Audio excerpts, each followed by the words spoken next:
अंतरात्मन, प्रेम क्या है? जीना और जानना तो आसान है, लेकिन कहना बहुत कठिन है। जैसे कोई मछली से पूछे कि सागर क्या है, तो मछली कह सकती है ये है सागर, ये रहा, चारों तरफ वही है। लेकिन कोई पूछे कि कहो क्या है, बताओ मत, तो बहुत कठिन हो जाएगा मछली को। आदमी के जीवन में भी जो श्रेष्ठ है, सुंदर है और सत्य है, उसे जिया जा सकता, जाना जा सकता, हुआ जा सकता, लेकिन कहना बहुत मुश्किल है। और दुर्घटना और दुर्भाग्य यह है कि जिसमें जिया जाना चाहिए, जिसमें हुआ जाना चाहिए, उसके संबंध में मनुष्य जाति 5-6 हजार वर्ष से केवल बातें कर रही है। प्रेम की बात चल रही है, प्रेम के गीत गाए जा रहे हैं, प्रेम के भजन गाए जा रहे हैं, और प्रेम का मनुष्य के जीवन में कोई स्थान नहीं है। अगर आदमी के भीतर खोजने जाएं तो प्रेम से ज्यादा असत्य शब्द दूसरा नहीं मिलेगा। और जिन लोगों ने प्रेम को असत्य सिद्ध कर दिया है और जिन्होंने प्रेम की समस्त धाराओं को अवरुद्ध कर दिया है, और बड़ा दुर्भाग्य यह है कि लोग समझते हैं वे ही प्रेम के जन्मदाता भी हैं। धर्म प्रेम की बातें करता है, लेकिन आज तक जिस प्रकार का धर्म मनुष्य जाति के ऊपर दुर्भाग्य की भांति छाया हुआ है, उस धर्म ने ही मनुष्य के जीवन से प्रेम के सारे द्वार बंद कर दिए। और न इस संबंध में पूरब और पश्चिम में कोई फर्क है, न हिंदुस्तान में और न अमेरिका में कोई फर्क है। मनुष्य के जीवन में प्रेम की धारा प्रकट ही नहीं हो पाई, और नहीं हो पाई तो हम दोष देते हैं कि मनुष्य ही बुरा है, इसलिए नहीं प्रकट हो पाई। हम दोष देते हैं कि ये मन ही जहर है, इसलिए प्रकट नहीं हो पाई। मन जहर नहीं है, और जो लोग मन को जहर कहते रहे, उन्होंने ही प्रेम को जहरीला कर दिया, प्रेम को प्रकट नहीं होने दिया। मन जहर हो कैसे सकता है? इस जगत में कुछ भी जहर नहीं है। परमात्मा के सारे उपक्रम में कुछ भी विष नहीं है, सब अमृत है। लेकिन आदमी ने सारे अमृत को जहर कर लिया है, और इस जहर करने में शिक्षक, साधु संत और तथाकथित धार्मिक लोगों का सबसे ज्यादा हाथ है। इस बात को थोड़ा समझ लेना जरूरी है, क्योंकि अगर ये बात दिखाई न पड़े तो मनुष्य के जीवन में कभी भी प्रेम भविष्य में भी नहीं हो सकेगा। क्योंकि जिन कारणों से प्रेम नहीं पैदा हो सका है, उन्हीं कारणों को हम प्रेम प्रकट करने के आधार और कारण बना रहे हैं। हालतें ऐसी हैं कि गलत सिद्धांतों को अगर हजारों वर्ष तक दोहराया जाए तो फिर हम ये भूल ही जाते हैं कि सिद्धांत गलत हैं, और दिखाई पड़ने लगता है कि आदमी गलत है, क्योंकि उन सिद्धांतों को पूरा नहीं कर पा रहा है। मैंने सुना है एक सम्राट के महल के नीचे से एक पंखा बेचने वाला गुजरता था और जोर से चिल्ला रहा था कि अनूठे और अद्भुत पंखे मैंने निर्मित किए हैं। ऐसे पंखे कभी भी नहीं बनाए गए, ये पंखे कभी देखे भी नहीं गए हैं। सम्राट ने खिड़की से झांक के देखा कि कौन है जो अनूठे पंखे ले आया। सम्राट के पास सब तरह के पंखे थे, दुनिया के कोने कोने में जो मिल सकते थे। और नीचे देखा, गलियारे में खड़ा हुआ एक आदमी, साधारण 2-2 पैसे के पंखे होंगे, और चिल्ला रहा है कि अनूठे, अद्वितीय। उस आदमी को ऊपर बुलाया और पूछा कि इन पंखों में क्या खूबी है, दाम क्या है इन पंखों के? उस पंखे वाले ने कहा कि महाराज दाम ज्यादा नहीं है, पंखे को देखते हुए दाम बहुत कम है, सिर्फ 100 रुपए का पंखा है।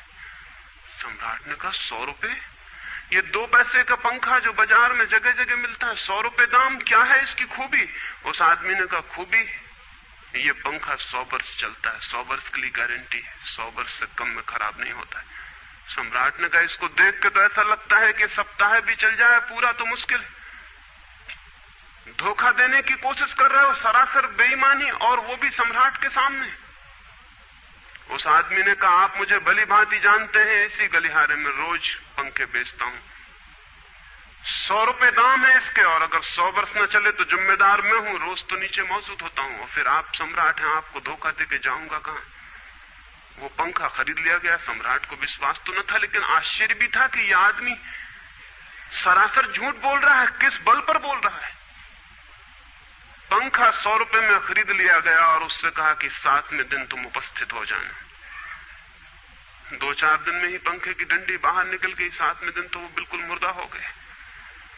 लेकिन सम्राट ने सोचा कि शायद पंखे वाला आएगा नहीं, लेकिन ठीक समय पर 7वें दिन वो पंखे वाला हाजिर हो गया। उसने कहा कहो महाराज।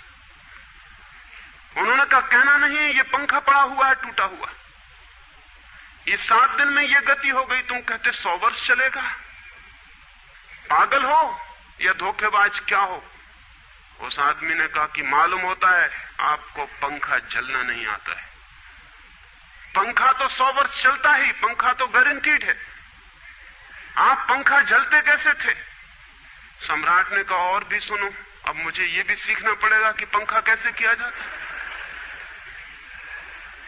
उस आदमी ने कहा कृपा करके बताइए कि इस पंखे की गति 7 दिन में ऐसी कैसे बना दी आपने, किस भांति पंखा किया। सम्राट ने पंखा उठा के करके दिखाया कि इस भांति मैंने पंखा किया है। उस आदमी ने कहा समझ गया, भूल, इस तरह पंखा नहीं किया जाता। सम्राट ने कहा और क्या रास्ता है पंखा जलने का। उस आदमी ने कहा पंखा पकड़िए सामने और सिर को हिलाइए, पंखा 100 वर्ष चलेगा, आप समाप्त हो जाएंगे लेकिन पंखा बचेगा।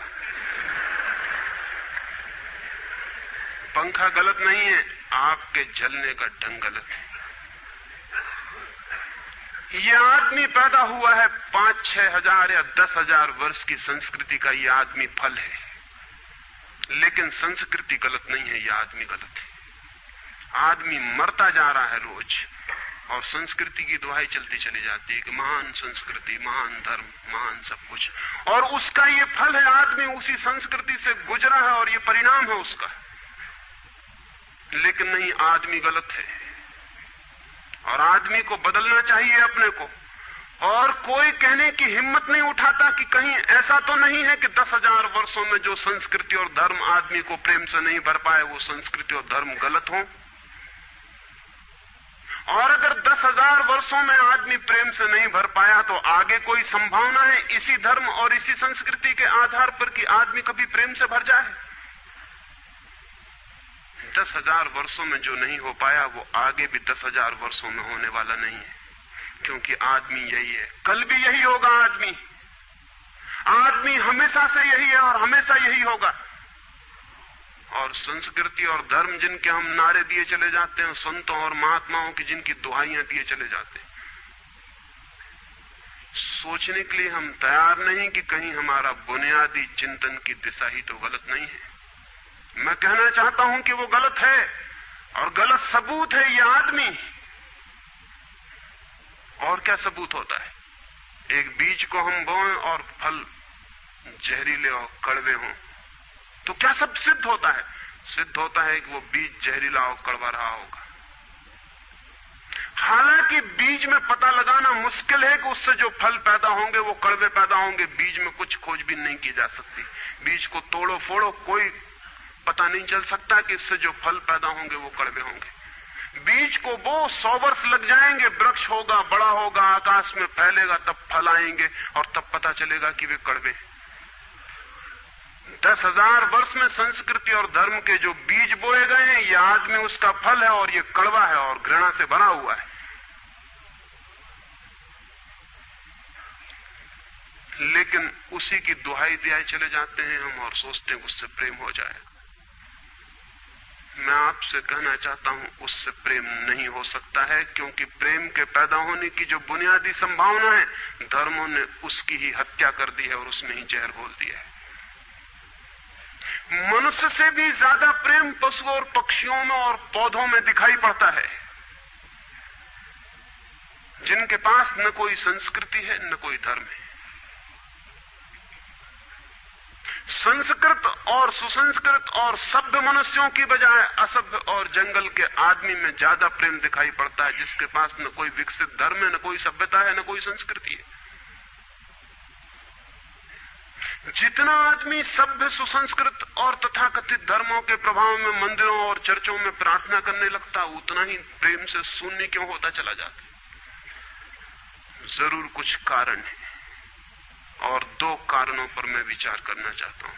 अगर वे ख्याल में आ जाएं तो प्रेम के अवरुद्ध स्रोत टूट सकते हैं और प्रेम की गंगा बह सकती है। वो हर आदमी के भीतर है, उसे कहीं से लाना नहीं है।